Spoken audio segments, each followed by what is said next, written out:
Welcome back, everybody, for another deep dive. This time, we're tackling how to successfully sell innovative technology. Exciting stuff. It really is. We've got some really interesting sources for this one. We're looking at excerpts from Opportunities, Solutions, and Products. What are you selling? Catchy title. I know, right? And alongside that, we've got some slides breaking down visually technology adoption models. I love a good visual. Yeah, me too. So think of this deep dive as a crash course, like learning how to convince the world that your game-changing idea actually really matters. Because it does, right? Of course. But sometimes it's hard to get that across to people. So by the end of this, you'll understand the different stages of tech adoption, and more importantly, you'll know how to tailor your approach for maximum impact. Whether you're selling a really cool opportunity or a practical solution, or you've got that well-defined product. Well, what's interesting is this document, this Opportunity Solutions and Products thing. It starts off by asking a really interesting question. Yeah, it asks, is what you sell answering a question the market is asking? Or are you asking the market a question? Whoa, that's a good one. So, are we just throwing ideas out there and seeing what sticks? Or are we actually addressing a need that people have? Exactly. And how does that even impact how we sell? Well, let's think about it this way. Let's say you're offering something like a point solution, something like Cast AI, which helps, reduce Kubernetes costs. Okay, yeah. You're basically answering a question the market's already asking. Companies want to save money. So you're giving them this nice, clear solution. Boom. Here are the benefits. Here's how much money you'll save. So, I'm already in the market for that. I'm Okay. actively looking for something to reduce my Kubernetes costs. Cast AI is right there. Yeah, exactly. But what if you're offering what we call a platform solution? Okay. Something much broader. Think of Databricks. It's this huge data intelligence platform. Okay, so it's not just one specific problem it solves. Right. You're essentially asking the market a question with something like that. You're giving them all these tools. But they may not even know what to do with them. Yeah, they might not immediately see how it applies to their own situation, their own problems, So the sales process is less straightforward. for sure. It becomes more about guiding the customer. Yeah.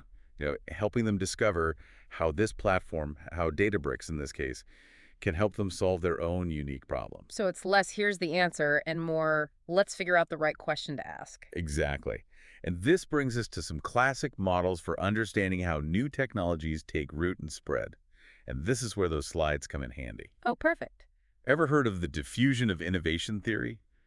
Developed by E.M. Rogers back in 1962? Oh, yeah, the bell curve. You got it. Innovators, early adopters, early majority, late majority, and then, of course, the laggards. That's the one.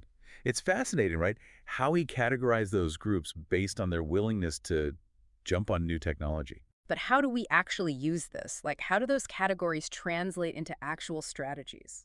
That's the key question.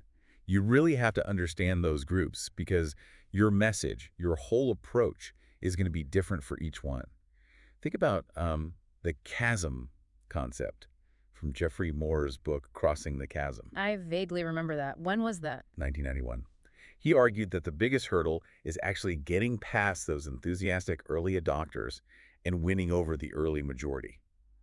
Those who are a little bit more pragmatic. Ah, so you might have those tech-savvy folks, those innovators, who'll try anything new.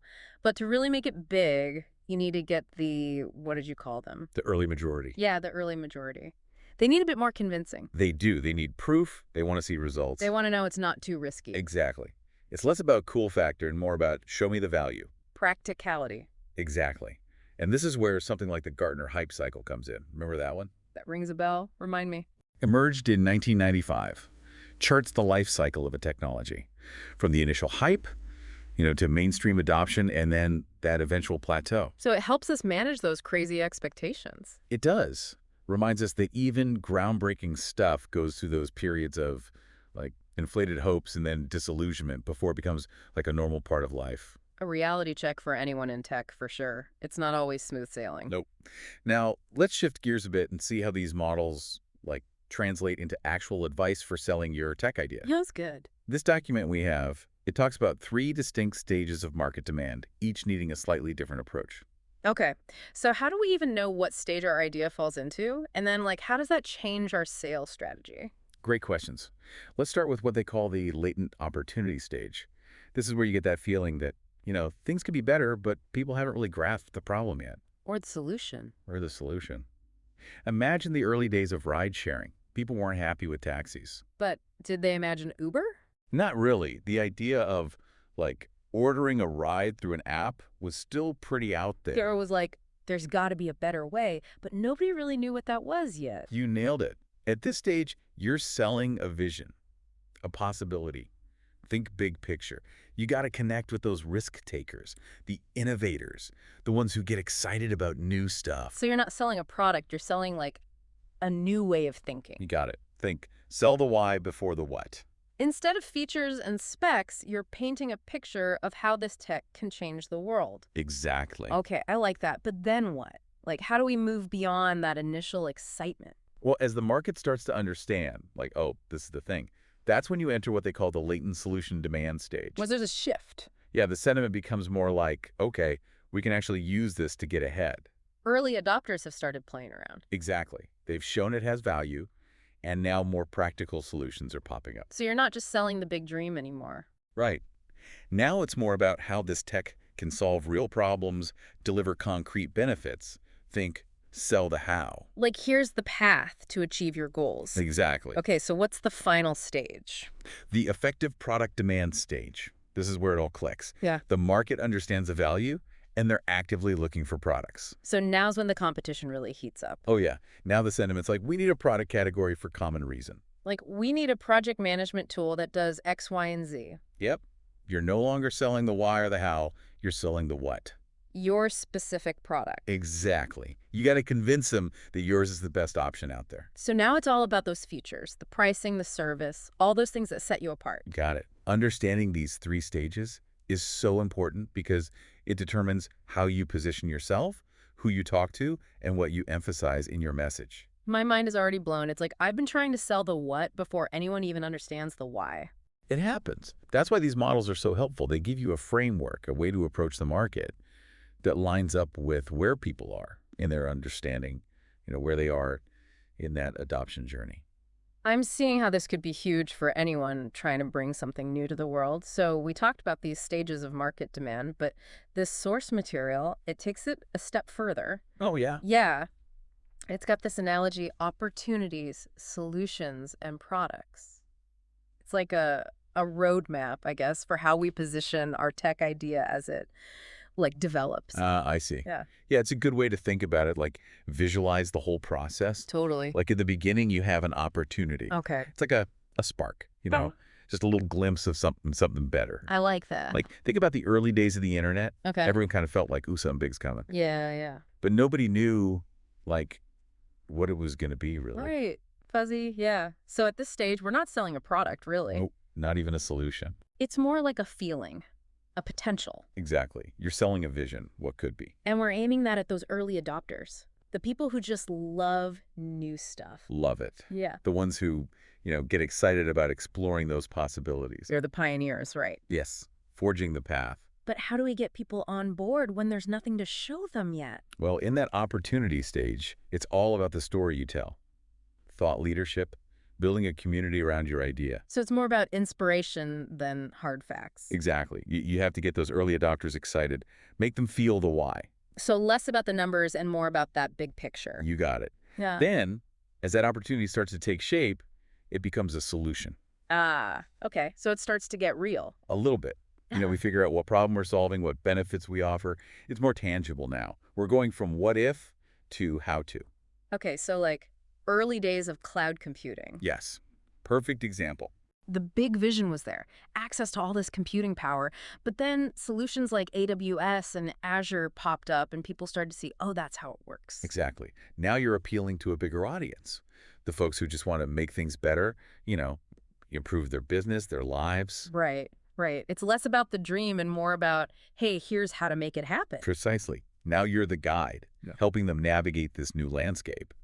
But then those solutions get refined, they become more standard. That's the product stage, right? Right. Think like the difference between selling the idea of a smartphone Okay. and selling the latest iPhone. Ah, got it. By the product stage, the technology's all set, the market gets it, and competition's fierce. You're not selling the dream or even the solution anymore. You're selling your product. Specific features, benefits, price tag, the whole deal. Okay, and now everyone's got a product, so we really got to stand out. Big time. Now it's all about what makes you different, your unique value. Reliability, easy to use, great customer service, all that good stuff. You got to prove you're the best. Okay, so we've got these three stages: opportunity, solution, product. Where do they fit in with those market demand stages? They line up perfectly. It's really cool. So in that first stage, the latent opportunity stage, you're selling the opportunity. The market knows something's up, but not exactly what. You're talking to those early adopters, building that buzz. Then, as they start looking for answers, we move to latent solution demand. Right. And we're selling the solution now, giving them that roadmap, showing we can deliver. And finally, they're looking for specific products. That's effective product demand. And we're all about the product now. Exactly. It all builds on itself. Like a staircase. Yeah, the message gets more refined, you reach more people as the market grows. The key is to know where your technology is on those steps and adapt. You got it. And remember, it's not always a straight line. Sometimes you got to jump back and forth between those stages. Ah, I see. So even if you've got a product, you might need to go back to selling the opportunity or the solution. Exactly. Maybe you're targeting a new group of people or the industry's changing. These frameworks, they're like tools. They help you navigate, but you don't have to follow them perfectly. Got it. It's interesting. This all seems very focused on, like, psychology. Oh, for sure. It's not just about the tech itself. It's about how people react to it, why they embrace change or why they resist it. Yeah, yeah. Makes you think about all the times you've been hesitant to try something new. Right. Usually it's because you don't understand it or you're afraid of it. Well, maybe you just don't see the point. Exactly. And the more we understand that, the better we can communicate, help people see the value in what we're offering. So we got to be a little bit like psychologists to be good at selling tech. Uh-huh. In a way, yes. The best salespeople, they connect with people, they understand them. So it's not enough to just have a great product. We need to understand the people we're selling to. 100%. That's what makes these models so helpful. They're like a guide to understanding the market, understanding your audience, and getting your message across the right way. It's wild, right? How these models show the connection between, like, technology and market dynamics and human behavior. It is. It's like we're peeking behind the curtain of how progress actually happens. But no, what I find so fascinating is how they highlight that social aspect of innovation. Oh, yeah. Like, technology doesn't just appear out of nowhere, right? Yeah. It's a combination of, human creativity and people working together and a willingness to try new things. So it's not just about the tech, it's about the people behind it, the people who use it. Exactly. Think about those different adopter categories we talked about. Yeah. You've got those innovators always pushing the limits. The trailblazers. Yes. And the early adopters, they see the potential right away. And then that early majority, they're the ones who really decide if something takes off. They are. And don't forget the skeptics. Oh. They make us, sharpen our ideas. They do. They make sure we're actually building something valuable, something that'll last. Every group has its role to play. Exactly. It's like a dance, I like that. back and forth between the leaders and the followers, those who challenge and those who refine the ideas. And if you want to succeed, you got to know the steps. You do. We can't just focus on building cool tech. We need to know how to talk about it, how to guide it through that whole adoption process. That's where these models are so useful. It's like they give you a roadmap, help you see the bumps in the road, adjust your approach, and ultimately make it more likely that you'll succeed. Yeah. I mean, think about it. Even the most amazing technology can flop if nobody understands it. Totally. It's like someone handed us this secret decoder ring. Haha. I love that. We can finally understand the language of innovation. And use it to unlock its potential. Exactly. And this goes beyond selling tech, right? Oh, absolutely. This is about driving change, influencing decisions. Even shaping entire industries. Big stuff. Yeah. So as we wrap up this deep dive, I want everyone listening to think about what you're bringing to the world. What opportunities, what solutions, what products? And how can you use these models, these tools, to refine what you're doing, to connect with people, to make a real impact? Such a good point. And maybe even more importantly, how can you use what we've talked about to create a culture of innovation? Ooh, I like that. Where new ideas are encouraged, they're supported, they actually become, real solutions. Yeah, yeah. What if the future of innovation isn't just about, building incredible tech? It's about something more. It's about understanding how to communicate its value, how to help people adopt it. That's a powerful thought to leave us with. It is. It's something to think about as we, continue to explore this crazy world of technology and innovation. Absolutely. Thank you all for joining us on